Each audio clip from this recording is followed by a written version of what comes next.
Welcome to another edition of Soccer in Our Area. I'm your host, Justin Blair. Today, I have the pleasure of speaking with Jacob Morrison of Kings Hammer FC's USL-W squad. Morrison has also been a part of the Cincinnati Sirens Academy uh, as a director and coach of the OVPL squad. Morrison joined Xavier University in 2021 as director of goalkeeping. As a player, Morrison's first team all conference at Ohio Christian University and still holds the school record for consecutive clean sheets at 11, clean sheets within regular season at 14. Jacob Morrison, welcome to Cincinnati Soccer Talk. Thanks, Justin. Glad to be here. Awesome, man. Thank you so much for coming on with me today. Obviously King's Hammer is having like we'll get into it, but they're having an unbelievable season. We met up last year. I think we kind of did some of the channels in the background, social media, or just messaging each other. And this team is like really like one of the most underrated aspects of soccer culture in Cincinnati and in the surrounding region. You guys certainly have established yourself as a high pedigree club. Your organization has always been pretty first class, but I just can't sing the praises enough. Um, I do want to jump in and talk about King's Hammer first. You're obviously having a great season, USL-W, the Valley Division, with undefeated record so far, ahead of everyone in points per match. What do you think is the most significant underlying reason for the success this year? Yeah, I mean, going off of last year, we ended up second, and we talked to the group, given some history here. But last year, our kind of me coming in right off the bat and kind of establishing some standards. We wanted to compete with the top two. We wanted to make sure that we could make a name for ourselves, and it all started with going into the recruiting side of things and making sure we had class players, class people, and then building out our staff to make sure that we're good across all fronts. I work with a wonderful staff, and I can't express enough how good they have been, not only last year but this year as well. And from last year, kind of getting to that second place and narrowly missing out on Indy, we had to figure out what would get us over the quote unquote finish line to get us to playoffs, or even just that next step into the Valley Division. How are we going to get better? How are we going to compete at a higher level? And it came down to goals. You know what I mean? Like, we needed goals. And last year we had a lot through set pieces, not a lot through the run of play. And we kind of we won a lot by seeing games out and trusting in our defense, but we also really couldn't find ways to win games that we really needed to win against Indy. Against Racing, we had a really bad showing that first year, but we fixed that problem this year with goals, and that's a huge testament to like the players coming in and understanding like we want to play exciting soccer and going to goal and fast and speed and excitement, and the kids have bought into it. And man, like the writing's on the wall with these kids. When you watch them, we score goals, and that's just from a testament to them.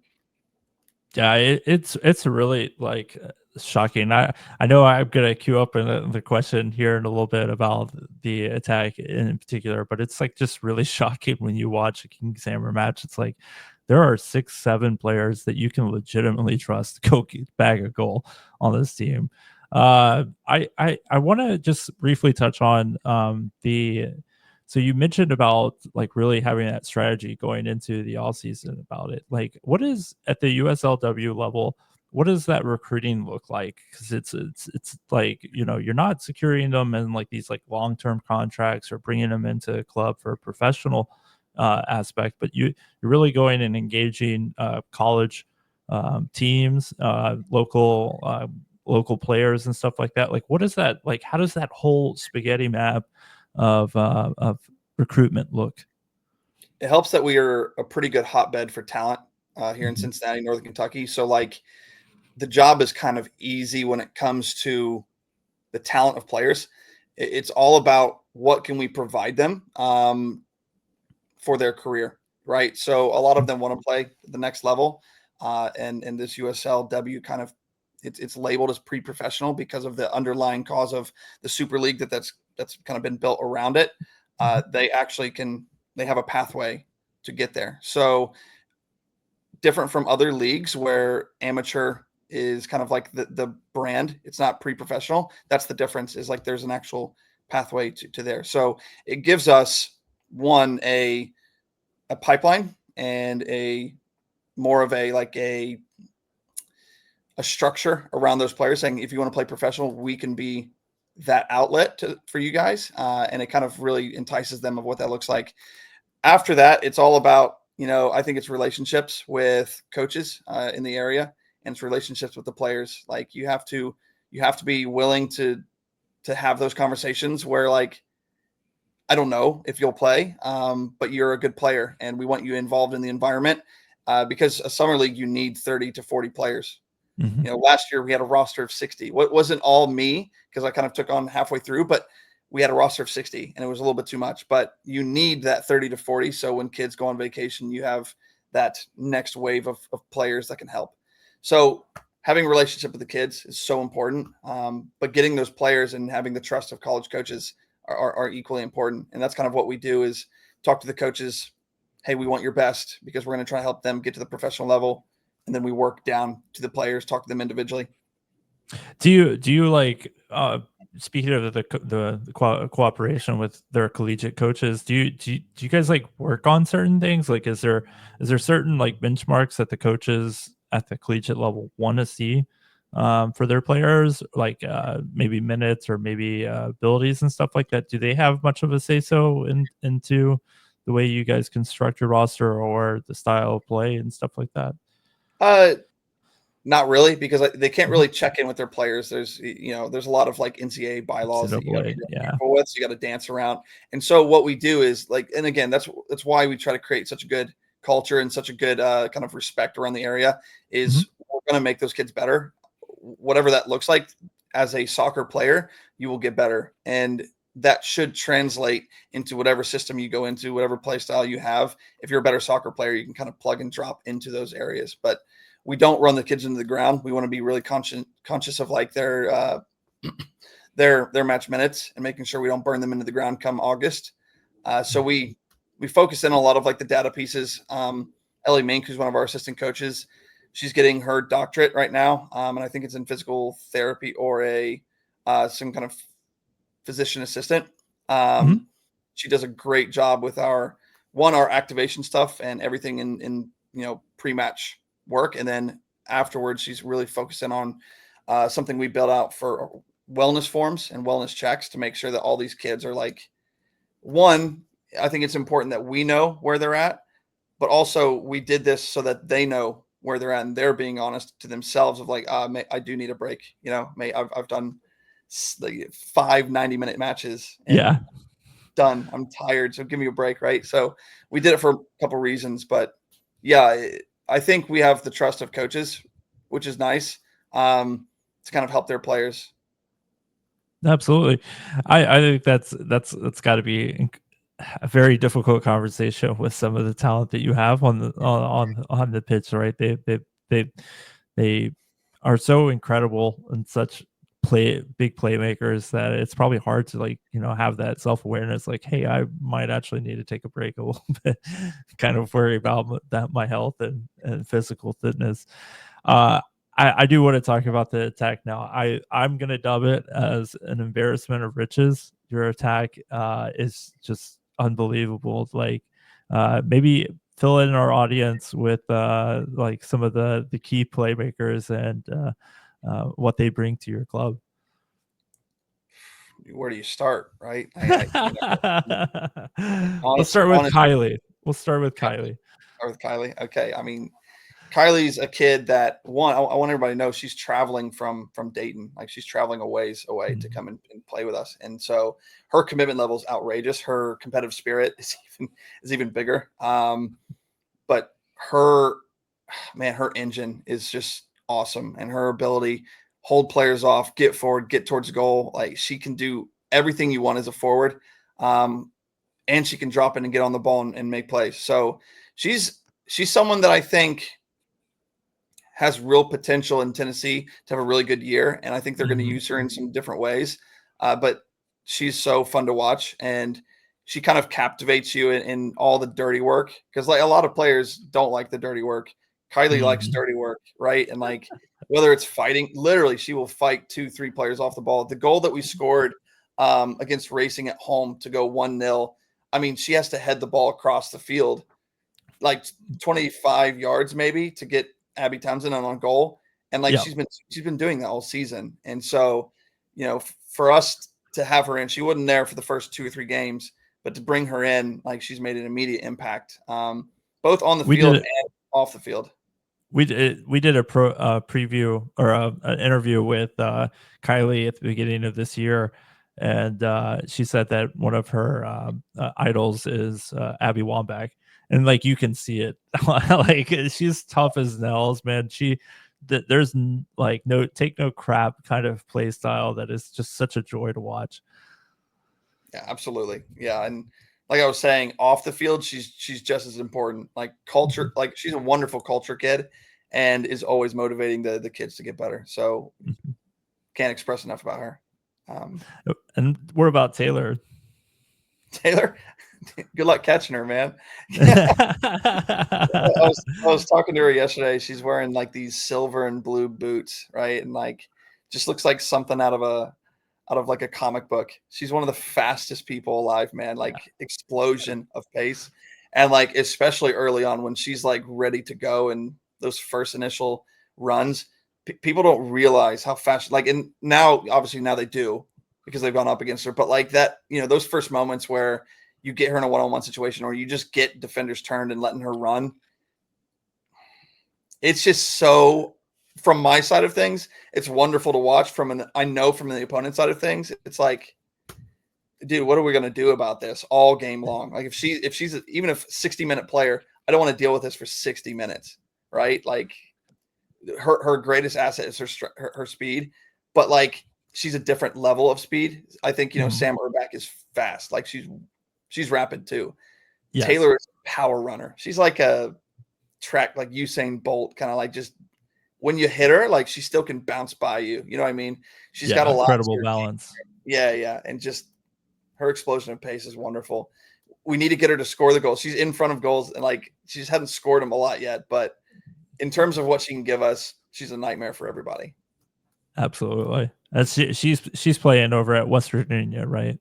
Yep, that's correct. Yeah, and I think awesome. She's been their leading goal scorer for the past 2 years. I might be wrong about last year, but I know in previous years, and she's been winning a lot of awards there, rightfully so. And how about Sam, and maybe give us a little bit of Abby? Yeah, sure. I mean, Sam Urbach is a state record holder in cross country and in track, so that tells you a couple things there. She's a very humble kid, and I don't think she underestimates herself, but the most wonderfully humble kid. She's another person that Kylie likes to work with because she does dirty work. She's nowhere near the physical size of Kylie, but her ability to hold up play is right up there with Kylie. She fights for every ball, and then you add in her pace. And I'll tell you what, out of everyone on our team, I would argue that Sam has the best shot on our team. I've seen her score incredible goals, not only in games so far, but if you watch her in training environments and she pulls out something that you're like, hey, this kid's going to do something. And reminder, she's a freshman and she has so many, I mean, she's going to be a sophomore next year, but as a freshman coming in to have this much talent and a good work ethic behind her, I'm excited to see what the next 3 years for her look like, because it's going to go up in a great direction. And I don't know how her shot can get any better. Honestly, it's right up there with professional class. And you can see Sam Urbach. She plays on Xavier's team, so it's just a hop, skipping away. That must be awesome as a coach.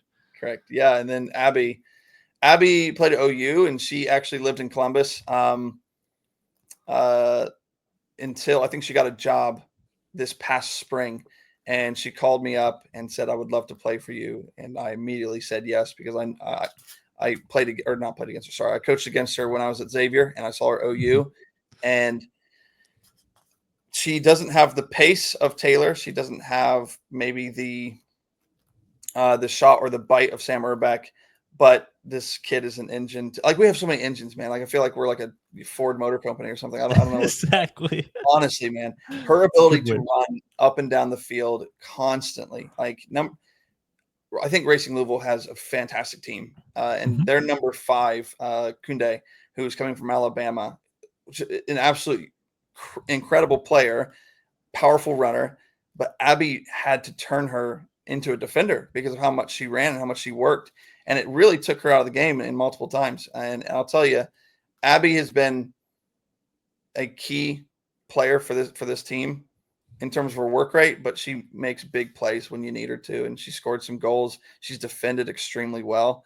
And this girl's 24. She's out of college, and she just loves the game more than anyone, right? And it translates. It translates in the games. It translates in training. It translates when you're just talking to her about soccer. So she's a blessing that she fell into our lap, and I couldn't wait to have her on the team.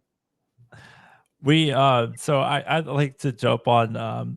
I was able to go out for the Lexington SC match, and I was able to see Abby had a little bit of that partnership with one player that I'd like to talk about next. One of the players that really jump out and kind of smack you in the face when you watch King's Hammer matches is Lauren Flax. We're going to be having an interview with Lauren here shortly. She was last year as a high school player, was a high school All-American. How has Lauren, at such a comparably younger age with all these really talented collegiate players, been able to come in and really make a positive impact on the squad year one? She's so hungry to become a good player, and she's soaking in the experience of these players that she's around, and really exploring, how do I become better with my skill set and in a team that's a very high quality team? How do I translate? Because let's be honest, in the high school game, being an All-American, you're the best player. And now she's surrounded by other best players of their programs. And how do you blend? How do you figure things out? The best thing about Lauren Flax is her attitude and her ability to learn and to soak up knowledge. And then the next best thing about Lauren Flax is her soccer ability is top class. And she's an All-American for a reason.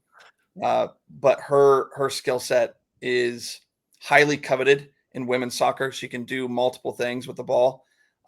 She's great running forward. You can't really get the ball off her because of her skill set. And she can finish. So as a soccer player, I think she's up there in those tier 1 teams. And as a person, I think, equally great. She's going to Liberty, and Liberty really snagged an amazing player. And she's going to do some good there. Oh yeah. What about Bain? Bain has obviously been such a phenomenal player for you guys, and she's a great player for Xavier. What does she bring to your club? Yeah, we haven't had Nat for very long, because she was in the TST tournament. So she went out with Austin Rise, and so we've only had her, I think, for 2 matches up to this point, and she's going to be coming in later, which is great. She'll be ready for playoffs. Of course, we haven't clinched it yet. We still have business to do, but we're hoping, over the next 3 games, we need 1 win or 3 ties. I don't want to leave it to 3 ties. Let's get a win. Absolutely. Going across all the ideas. But anyways, Nat's coming in, and she'll be ready. But Nat's physical ability is, again, she's an All-American at Xavier, and her ability to cover ground, and it's a reason why we can kind of play the shape that we play, and it kind of gives us freedom to go forward and attack, because we know how good Nat is to cover space behind us. So we just trust Nat with pretty much anything. I think the girls know what's behind them, and it gives us license to be, let's go play. Let's go really put pressure on these guys, because Nat will clean things up. So as a coach, we know what she gives us, but as like the comfort and the confidence that it gives players beyond her is so important to the way we play. Because, and you've seen it over a couple of our games this summer, when we don't have Nat, we just don't have quite the same feel. We're still really good going forward, but there's some shaky moments. Like Indy, when we won 3-2, it was a shootout. We didn't have. I mean, we're on a big field over Indy 11. Oh yeah, and we didn't have as much legs to cover ground. But talking to my coaching staff, we're like, well, we're really good in the attack. They're pretty good in the attack. They've brought their guns. Like, let's see what happens. I don't want to sit back and let them come after us. Let's just go see what happens. And luckily enough, we come out on top. But yeah, that was an up and down match. I think that might be one of the best matches in all of USL-W this year. I mean, that it propelled you guys up into the standings. You guys are currently 12th in all of USL-W. And with the attack, I mean, you guys are electric and dominant in the attack. I'd like to kind of speak on something that's a little bit underrated about your squad is the defensive side. Tell us a little bit about the back line and the goalkeeping. Yeah, something that we're really excited about this year, and again, I think I talked about earlier, but my staff has been so good, is we talked about what we needed from a goalkeeping kind of component. We have Maria Galley from Xavier, and her professionalism is on full display every game and every training. Last year we had, I don't want to say like a lesser group at all, but we wanted to kind of up our talent level. So bringing in Lexi Grundler, who's over at Michigan State, and then keeping Ellie Lanning, who's at Alabama, those three have really pushed each other to be better. And it's kind of really sparked an internal competition to make sure that we're all kind of moving forward. So to start, I would say having those three in, training sessions are awesome because our strikers have to score some pretty impressive goals because of our goalkeepers, right? So it starts there. But across our back line, talking about Nat, we've already talked about her, but Jade has been immense for us because of her skill set. She's able to play into the midfield. So we kind of bump her up on multiple occasions to go join in and really create havoc in the middle and giving us some numbers going forward. But she's a good defender as well. So she's kind of a different breed of how we like to play. And then everyone else around, Faith Browring, I'll tell you what, Amber Branham at Wright State, I would argue, is one of our best defenders. She works extremely hard. Mm-hmm. She's committed to everything that we do. And no one talks about her a lot.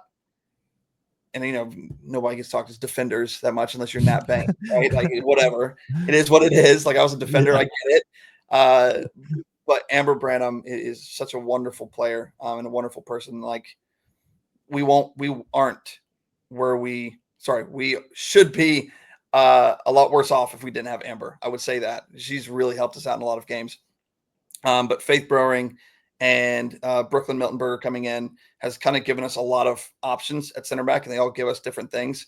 And when we play in a 3-back system, all of them have come in and helped us out and to win games. So we have some depth, which is great. We have quality, which is even better.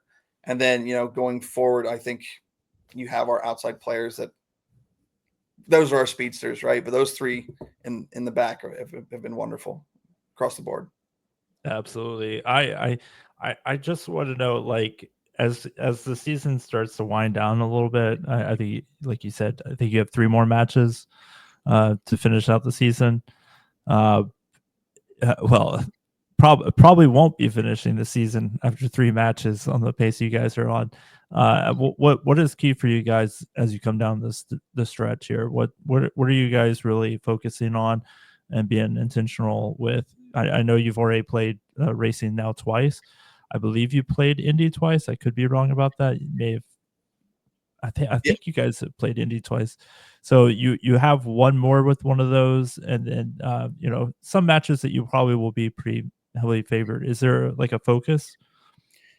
Yeah, so we actually played racing 3 times. We've played Indy twice. Our last few games are Dayton at home, Lexington, and Lexington away, which is kind of weird and odd, but it is how it drew out.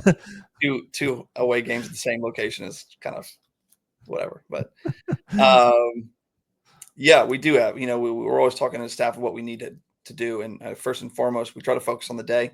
We don't focus on what's happening later. But now that we've gotten past racing and we know what's happening, our primary goal is let's win this conference in the next game and be done with it, right? And then we can focus on other things. And so that's, priority one. Let's win this thing going on Saturday. After that, it's how do we stay sharp? How do we manage legs? How do we focus on getting ready for what playoffs look like? Because we don't know.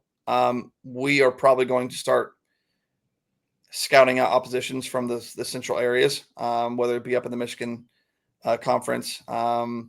We have that Tennessee conference essentially, and then we have the Minnesota conference. I think last year Indy played Minnesota Aurora. And I don't remember who they played the year before, but we're looking for one of those groups to play. We want to make sure we're prepared for anyone that we kind of come up against. So win conference, focus on ourselves. I think we can't focus on others before ourselves. And then the last piece is then, all right, let's figure out what to do next with who we're playing. That's very awesome. You guys can check out all of King's Hammer remaining matches over on Sports Engine. If you go in there and you find King's Hammer's page, there's plenty of links on CST's website. Look for the newsletter. There's links for each match on there. But definitely check this is an incredibly special unit, and I'd hate for any of you to miss the opportunity, because this is definitely going to be one of those collectives where you look at some of the players and you say, remember when she played for King's Hammer? Because that, I think there's plenty of players on your roster that's going to be playing at a high level in the near future. We'd like to switch a little bit of gears, talk a little bit about you, Jacob. Jacob, you were a goalkeeper at Ohio Christian. Tell us what was it like your playing career? Like was it a ton of fun? Like were you the were you the consummate professional as a goalkeeper, or was there a little bit of leisurely play with Jacob? You're actually, this is actually one of the stories that comes up quite often. I actually only played goalkeeper my senior year. I was a center back for all 3 years. And, our goalkeeper left our senior year, and we brought someone in from overseas, and he just wasn't translating to the American culture very well. And I remember this verbatim, telling my coach, because we only had one. It was only one goalkeeper because the other guy just quit. And I said, hey, I'll be his backup. No problem. Like, what you'll get out of me as a center back. So here's what I'll do. When we scrimmage 11v11s, I'll jump in goal. But, across the board, I'll be training with the field players. And he's like, okay, yeah, that makes sense. And first 3 days of preseason, and we went out and we did our typical preseason stuff, played 11s, and I made like 4 saves, unbelievable saves, I guess, to their quality, I guess. And coach called me into the office right after training and was like, dude, you're starting in goal. I'm like, don't. Great. Sounds good. And so had to jump in goal, and we had a good season, made it to nationals, and it was an experience, right? Like, it felt surreal, being as a center back and then having the appreciation of like, this is a whole different world being a goalkeeper, right? Like, last line of defense and having to really anchor everything. It was fun, like, I enjoyed it. I'm a center back by trade, and so I'm more comfortable moving into those spaces and being more of a holding midfielder as well. But I enjoyed it. I enjoyed being a goalkeeper for my senior year. And it really helped out, in my professional coaching world, is like, I can focus on more than just one position. And it's one of the reasons why I got to the job at Xavier. Absolutely. And before we transition there, I saw that you had spent some time with Craig up in for Cincinnati Sirens. They're a women's team that plays. They used to play UWS, I think is what the league was, and they played obviously PASL is what they're mainly known for, right? Their indoor pedigree. What was that experience like? Was there anything that you were able to draw on from there? Yeah, no, Craig's brilliant when it comes to indoor soccer, and so I thought it was really cool to learn a lot from him. On it was a different world for me. I'm a good futsal player. Arena is not futsal, by the way. No, It has its like it has its spot in arena soccer, but I'll tell you, arena is like a hockey wrestling match it is. with a soccer ball, and it's so much fun. And I got to learn a lot about it, and I think it helps me kind of grow as a coach and have an appreciation for different levels of soccer. So I would like to say that my mind kind of broadened from the collection of experiences that I have. I will definitely say Craig is one of the top arena minds in the nation and across the world. So that was a really cool experience, learning and then getting to coach. I think I would argue it was about 2 seasons as the head coach for the PASL group, and won the national title both times, and that was fun. So got that opportunity. The outdoor stuff, I did the UWS side, and we won our conference. That was fun. We went out and played Michigan Jags. We lost that one, but that was a cool experience, except we had to travel to Chicago 3 times, and it's like 5.5-hour trips, and we're getting home at like 4 a.m. Oh man, yeah. 3 times. It was horrible. And so many of those players, like Kate Drummond, she's got her own job, she's got her own business to run, and taking time out of her life to go travel up to Chicago that many times, that's insane. Yeah, and I will say the girls over at the Cincinnati Sirens, they're lovers of soccer, right? And you don't have the Sirens without those core players, and they've been wonderful for Craig and for that whole organization. And so I can't speak highly enough about those guys over there. What about your time at Xavier? You were a goalkeeper coach. Is that did I have that right? Mm-hmm. Yep. Nate Lee and I it's fun to talk about it because, I try to flirt around with Nate, like, dude, let me take you out for coffee, please. Like, just let me take you out for coffee and we'll talk. And so finally he said yes. It took me a long time, but he finally said yes. And we went to a little spot. And we just kind of talked about what his program was looking to do over the next few years and how I can help him. Eventually we came across that, I could help his goalkeepers, and got the opportunity. And we made some history there, and which was fun. And we had what an experience. Nate Lee is one of the best coaches in the country, man. Mm-hmm. Like, one of the best people, and honest and true individual, like a genuine human being. And I got to learn a lot from him, whether it be from the administrative world, how to coach players, how to manage staff, how to build programs, because he literally built that program to be an absolute machine. And I got to work with some of the best assistant coaches. Tyler Smaha is also the associate head coach over at Kansas with Nate. Katie Edelman's associate head coach over at Xavier. And then, a couple of people here and there that I love to work with. Daniel Baker's over at Kansas again. So, man, one of my favorite experiences was those 2-3 years at Xavier. It filled my cup every year competitively, because I love to compete and I love to win and I love to battle. And there's nothing better like to just be out there in those intense games and going out to win. So it's great.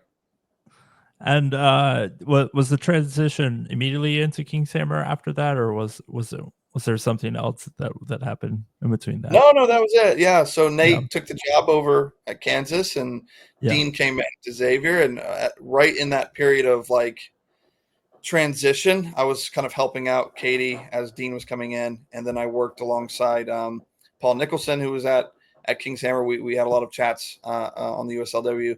I actually, and this is funny now that I'm thinking of it, I actually wasn't going to apply for the job USL-W. I was kind of like, I don't know what to do now. Like, is soccer still the avenue I want to take? And a friend of mine, just an old time friend, told me about it and was like, dude, try it. I'm like, nah, I don't want to. And then he said, do it. And I'm like, all right, I'll do it. So I applied, and, Paul was wonderful, and he brought me in for a couple chats, and I took the job, and here we are today. Yeah. Well, I think it's been a smashing success, Jacob. Thank you so much for your time. I think it's incredible. I think so many people need to come out and see your club and kind of appreciate what we have, right? I know a lot of I'm up here in Pennsylvania right now, and I'm like, well, what kind of games are there around here? What kind of games are around here? And it's like nothing. Like it's like there's the Lehigh Valley match, but that's like after I leave and stuff like that. And it's like Cincinnati is so rich, not only in the amount of clubs that we have, but the quality of the clubs that are here. And I think, Jacob, you've elevated King's Hammer to a level that we can all be proud of. I think it's representing the highest level of women's soccer in the city. And you guys have been absolutely smashing it. So I know, at least from my perspective, we'll be rooting for you pretty hard as the season winds down here and we approach playoffs. And I'm going to hold you to that. Playoffs, here we come. Sounds good. Yeah, we'll get it done. Let's go Saturday and bring everybody out. It's a home game against Dayton. Let's finish it there. It'll feel good. Absolutely. Thank you so much, Jacob. Thanks for coming on and sharing your story of soccer in our area. Thanks, Justin. Appreciate it.